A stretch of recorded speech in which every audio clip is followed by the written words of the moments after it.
warahmatullahi wabarakatuh. Salam pramuka.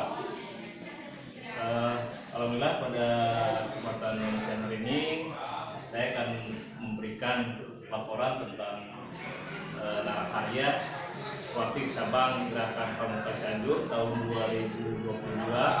Terima kasih kepada pembimbing yang sudah memberikan kesempatan kepada saya untuk mempresentasikan pemaparan tentang laporan peserta Narakarya.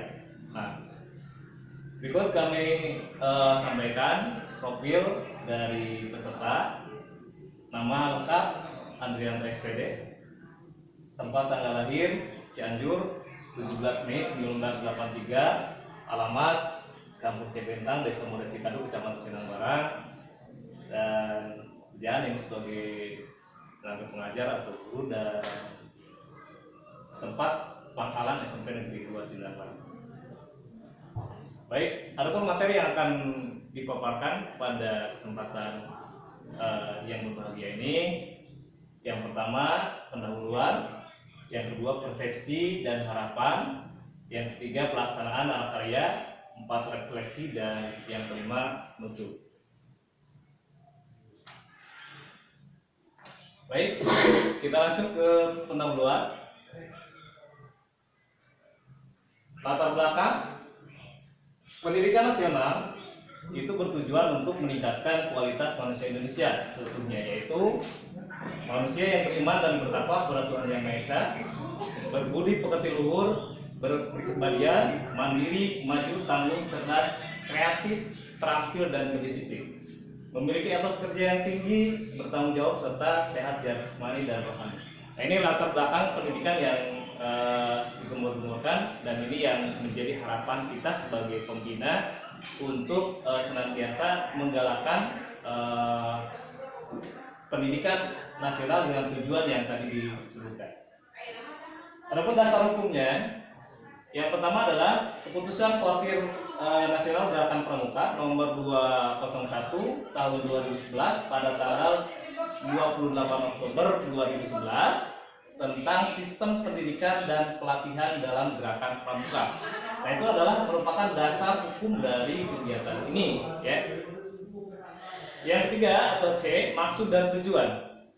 Maksud dari masa Narakarya adalah sebagai upaya pengembangan kemahiran dalam membina pramuka, menyusun dan mengelola satuan pramuka yang dibinanya. Itu adalah maksud dari masa Narakarya.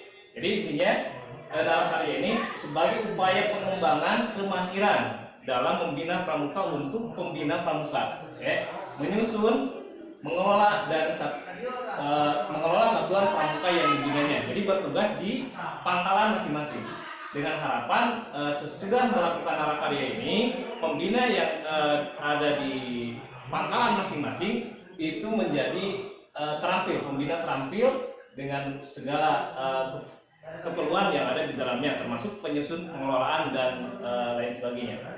Tujuan dari masa Narakarya itu adalah meningkatkan pengetahuan dasar tentang kepramukaan, mendapatkan pengalaman baik praktis membina, meningkatkan terus-menerus, menyusun dan pengelolaan, meningkatkan mutu pembinaan pramuka, dan menjadi tolak ukur keberhasilan dari KMD. Nah, ini adalah tujuan dari Narakarya, masa Narakarya.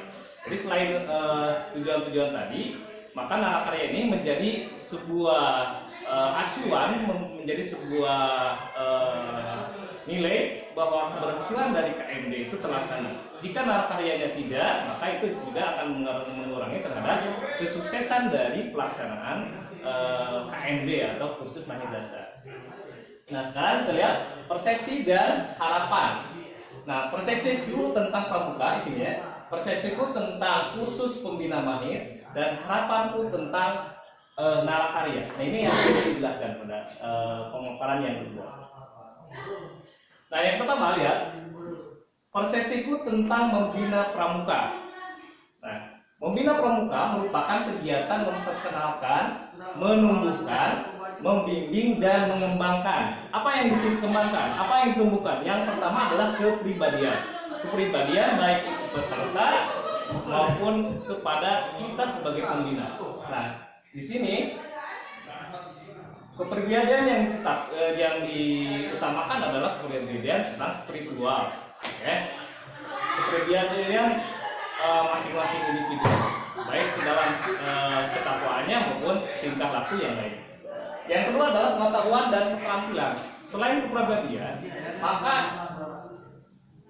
tadi yang ditumbuhkan adalah pengetahuan dan keterampilan. Pengetahuan yang mana? Pengetahuan baik itu pengetahuan di masa sekarang maupun pengetahuan yang sudah terbiasa. Nah, pengetahuan yang akan kita perdalam di sini yang diharapkan untuk masa sekarang adalah pengetahuan yang up to date, pengetahuan yang lebih kekinian, termasuk keterampilan. Jadi jangan sampai pramuka itu hanya berkisar pada kegiatan-kegiatan keterampilan yang sudah ada sejak dulu, tapi harus ada pembaruan juga. Nah, itu adalah persepsiku tentang membina pramuka.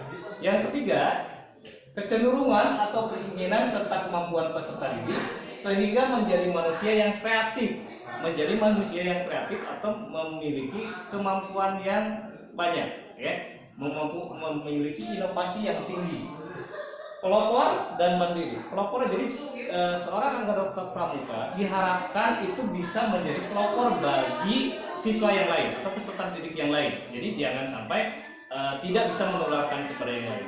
Maka diharapkan dari kegiatan ini, apa yang sudah diperoleh dari kegiatan pramuka nanti bisa ditularkan ke peserta didik yang lain.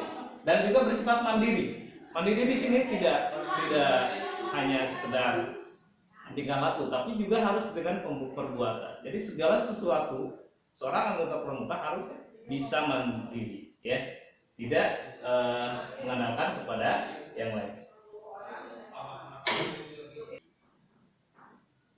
Nah, berikutnya adalah persepsiku tentang kursus pembina mahir, Nah, kegiatan ini merupakan pembekalan bagi generasi bangsa, khususnya anggota gerakan pramuka, dengan harapan dapat menciptakan profil pembina pramuka masa kini, yang sesuai dengan semangat revitalisasi gerakan pramuka serta mampu menjadi motor pembentuk generasi muda yang beriman, bertakwa dan berbudi pekerti luhur. Nah, itu adalah kegiatan dari pembekalan bagi pembina mahir, khusus anggota gerakan pramuka.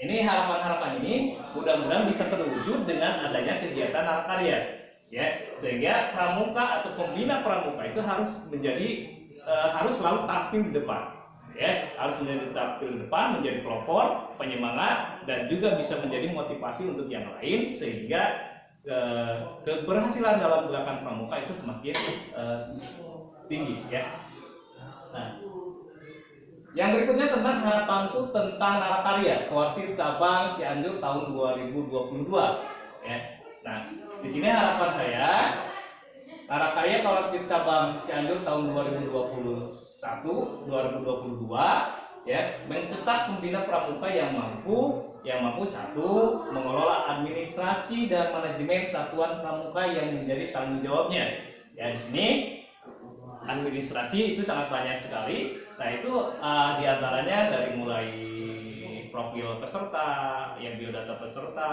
sampai kegiatan-kegiatan baik RN-nya, program semesternya, program tahunannya. Nah, itu harus menjadi pemicu kalau sudah kita melakukan kegiatan narkarya ini, Jadi administrasi dan manajemen satuan pramuka itu harus lengkap kalau misalnya kita sudah masuk narkarya. Ini harapan dari Kuartir Cabang Cianjur. Yang kedua adalah bisa mendalami dan menghayati hakikat gerakan pramuka. Jadi seorang pembina harus bisa mampu mendalami dan menghayati hakikat apa itu gerakan pramuka. Nah, yang ketiga, membina hubungan di dalam dan di luar gerakan pramuka, baik ke intern, ke sekolah maupun ke masyarakat. Nah, itu harapan-harapan. Yang keempat adalah menguasai dan meningkatkan teknik kepramukaan yang sesuai dengan kebutuhan kepentingan peserta didik. Jadi seorang seorang pembina itu diharapkan bisa menguasai semua kegiatan baik yang bersifat teknis maupun materi maupun kegiatan-kegiatan yang ada di dalamnya. Nah, itu adalah harapan dari Kuartir Cabang Cianjur. Yang kelima adalah bisa menyusun, melaksanakan kerja pada satuan pramuka yang dibinanya. Jadi selain melaksanakan juga harus bisa merencanakannya dulu, menyusun dulu. Kalau sudah bisa menyusun, baru bisa melaksanakan kegiatan. Jadi semua kegiatan itu harus terencana, baik dalam rencana mingguan maupun rencana tahunan maupun dalam rencana jangka panjang dan pendek. Oke. Nah, itu adalah harapan tentang Narakarya Kuartir Cabang Gerakan Pramuka Cianjur tahun 2022. Nah, ini yang ketiga, materi pemaparan yang ketiga adalah tentang pelaksanaan Narakarya, ya, dari mulai persiapan, pelaksanaan, evaluasi dan saran. Kita lihat. Nah, yang pertama adalah persiapan Narakarya.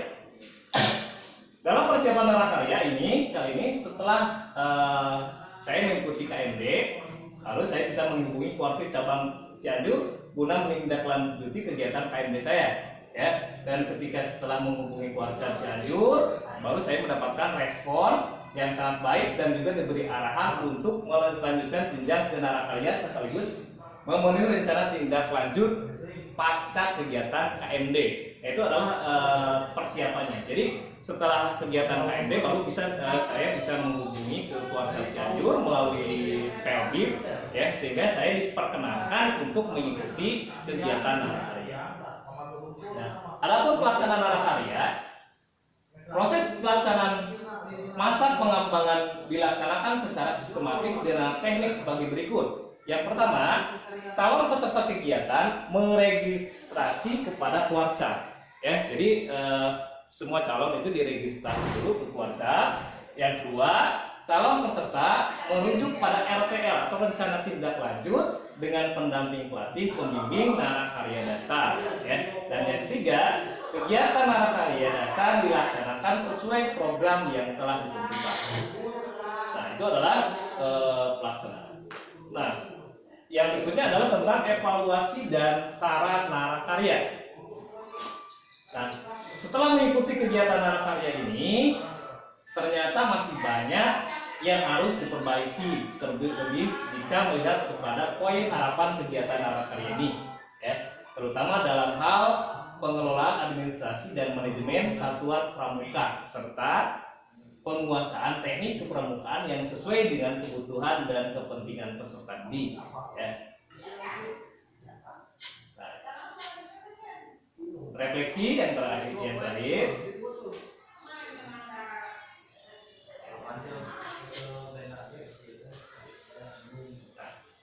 Kegiatan Narakarya ini merupakan kegiatan yang sangat bermanfaat, ya, dan berkesan karena setelah mendapatkan ilmu cara membina dalam kegiatan KMD, maka dalam Narakarya inilah seorang pembimbing, seorang pembina dituntut untuk bisa mengaplikasikan atau mempraktekkan keterampilan membina dan mengelola satuan pendidikan meskipun sekarang masih dalam keadaan COVID-19. Tentunya dalam pelaksanaan Narakarya ini masih banyak kekurangan dan kesalahan, tapi bersyukur dan berterima kasih kepada penyelenggara yaitu Panitia Narakarya dari Pusdiklat Cam Cianjur, ya, khususnya kepada Pelbim, ya, yang begitu sabar terus memberikan motivasi kepada kami sehingga bisa memberikan suatu pencerahan kembali sehingga yang tadinya tidak semangat sekarang bisa menyelesaikan kegiatan Narakarya ini. Mudah-mudahan hasilnya baik.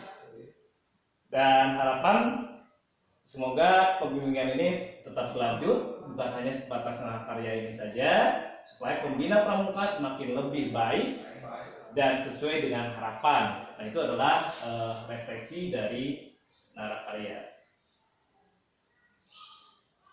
Nah, yang kelima, ini penutup. Nah, dalam penutup ini saya akan menyampaikan bahwa dalam siklus kesinambungan antara anggota Dewasa Gerakan Pramuka yang terdapat penentu masa depan, ya. Nah, ini penutup masa depan bagi pramukaan. Pada tahapan tersebut, anggota dewasa akan menghadapi 3 pilihan. Itu akan dihadapkan pada 3 pilihan. Yang pertama apakah memperbaharui atau komitmen ulang yang berarti memperpanjang baktinya setelah mulai proses evaluasi dari yang dilakukan oleh kuartir, ya, itu ya pilihan yang pertama tadi. Jadi ada yang bisa memperbaharui atau komitmen ulang. Yang kedua, memilih mengakhiri masa bakti dan keaktifan sebagai anggota dewasa Gerakan Pramuka. Atau yang ketiga, meningkatkan kinerja melalui penyelenggaraan pemberian penghargaan bagi anggota dewasa dan hal-hal lain yang dapat menguatkan kinerja di berbagai posisi. Nah, itu adalah 3 pilihan sebagai siklus kesinambungan antara anggota dewasa Gerakan Pramuka. Nah, setelah menyelesaikan mata kuliah dasar, nah ini berhak mendapatkan surat keterangan ijazah, surat hak bina dan tanda hak bina kepada yang bersangkutan, berhak mengikuti kursus pembina mahir lanjutan. Nah, ini diharapkan dari narkarya ini hasil akhirnya setelah memiliki hak bina itu dilanjutkan dengan kegiatan kursus mahir lanjutan dengan kegiatan KML-nya. Nah, itu adalah pemaparan yang bisa saya sampaikan. Terima kasih atas waktu yang diberikannya. Mohon maaf terdapat banyak kesalahan ya dalam pemaparan ataupun dalam pelaksanaan rakerja. Semoga pramuka di Indonesia terus semakin maju. Salam pramuka. Assalamualaikum warahmatullahi wabarakatuh.